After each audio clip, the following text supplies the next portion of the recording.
Welcome to Mattman Solar. I may have a little bit of an addiction. Today we're going to cover the PV combiner box for the solar shed. Enjoy. Please like and subscribe to the channel. This is my project for this week, actually for last week, and I'm just now getting around to recording. It is a PV converter box. PV converter box is really replacing what I use when I'm in temporary locations, which is something like this.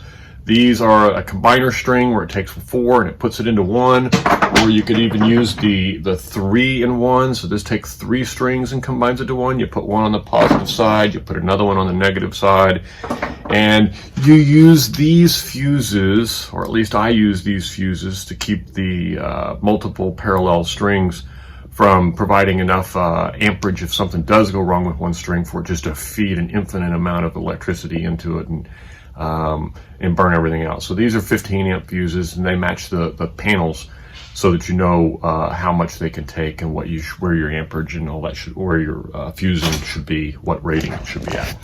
But that said, the purpose that I like doing it this way is this is on a permanent fixture outside my RV in the park that I'm at. I'll probably be here off and on for the next year as we travel around and do some other things, but this gave me a nice place to keep my washer and dryer and have some extra panels when I'm parked and have a nice place off the beach to enjoy the scenery. As you can see I'll include a picture here of this morning's sunrise at 7:30. It was beautiful. So basically what I did is I brought in all of the individual lines, and instead of connecting them to the connectors I showed you before, I just looped them all around, and with the extra wire, I even left all the extra wire. So if I had extra wire here, I just left it all here, looped them all around, and plugged them into the 6 inputs that are here.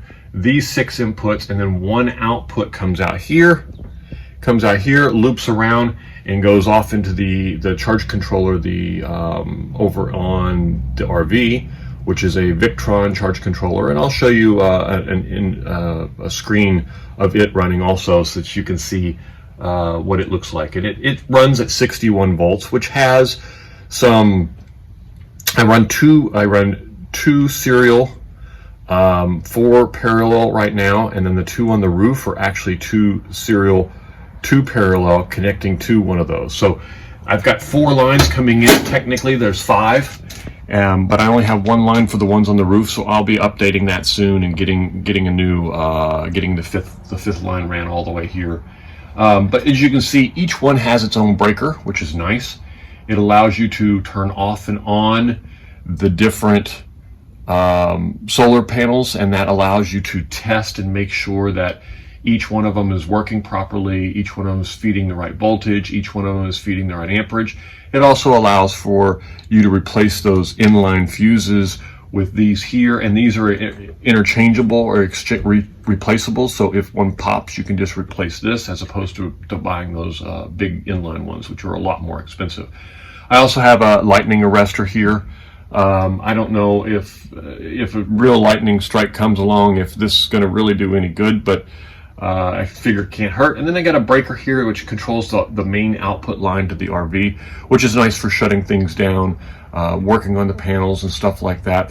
Once it gets to the RV, there's an actual PV shutoff, one of the big the normal PV shutoffs. I use that really to turn everything off, make sure it can extinguish the thing. At 61 volts and running 20-25 amps, it's really not a super high risk range. It's not like I'm running at 400 volts and 50 amps or anything like that. So I don't really have a high risk here of that, but I do still play it careful. When I received this box though, one of the things that you want to do is make sure that you go through and check all of these connections.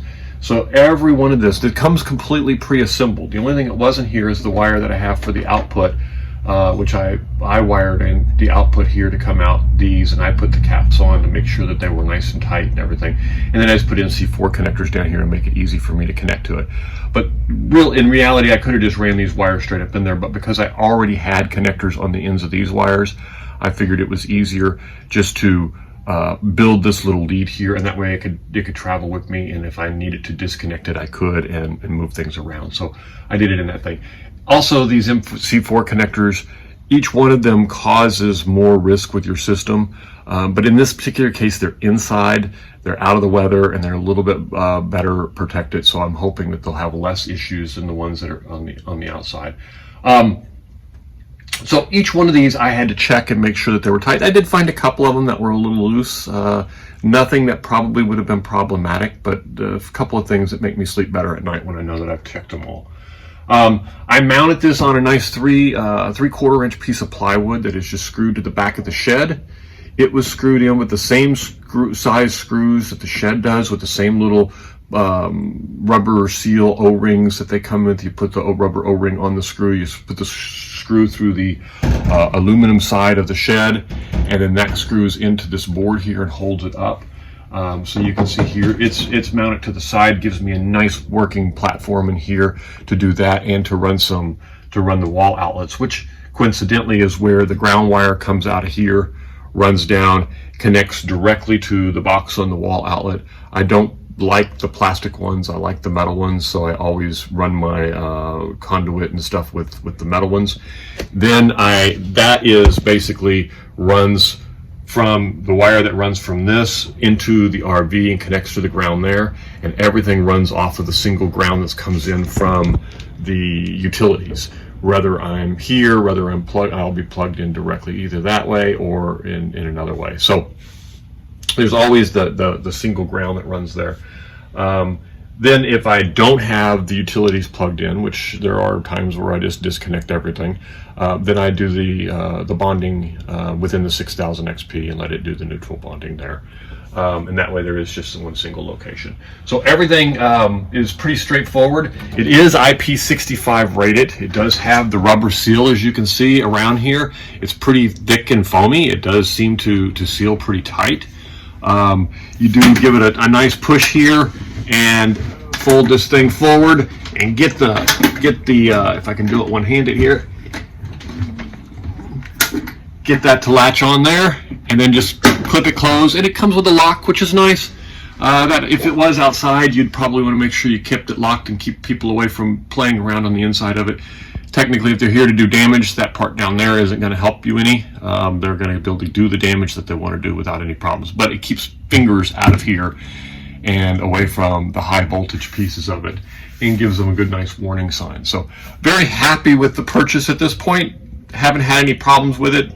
Gives me the flexibility of flipping off all the breakers, walking through each of the panel sets, making sure they're running the right voltage, making sure, and if I move something around outside or change some wires, it allows me to test each one of them independently, which was nice, because when you're running on these wires here, the only way to do that is to disconnect them all and one at a time connect them up, which obviously provides some amount of risk involved in playing with DC power like that directly. Those MC4 connectors are designed to be safe, but they're not that safe, especially if you're playing with high voltage. Now here I'm only running at 61 volts, so not that big of a deal, but it's enough that it's going to hurt. I don't take that risk, especially if you're running the 20 and 30 amps. 30 amps at 60 volts is still going to be very, very painful. Can cause a lot of damage and hurt somebody very seriously. So take the voltage seriously. It's not no big deal. Anyway, combiner box for the solar shed. If you haven't seen the video on the solar shed, it's got 10 250 watt used panels I bought from solar farm that was shutting down here, or was selling them off. They were parked in the middle of a field. They were old and dirty. I got very lucky. I got 10 perfectly working panels. They are a little older, but they do seem to work. It puts out, from about 5 to 8 kilowatts a day. It's not full production, but I do have, only 4 panels pointing up, and the other 6 panels just on the sides. I have an east-facing set of panels, a west-facing set of panels, and a north-facing set of panels, and they are pure vertical, 90-degree vertical. So it's not there to produce the maximum amount of power. It's there to give me some powers, because it was the only way I could get it approved through the where I'm staying, here at the park. So it does allow me to have it though, which is nice. So now I have enough power to run just practically everything I want, especially on the non-winter months. The winter months, it doesn't make much difference. I'm usually traveling a lot of the times during those anyway, going further south, going off onto the beaches and doing things like that. So either way, if you have any questions, please put the comments down below. Be glad to answer them. If you haven't subscribed yet, this is the type of content that I do. I do anything that does with solar power. Anything it does with RV living and stuff like that, I'll be posting videos out here of all the little projects that I do. So make sure you like and subscribe. It helps me out a lot. Help the channel grow a little bit and make sure that I continue to make more videos. I appreciate your time, and thanks a lot. See you next time.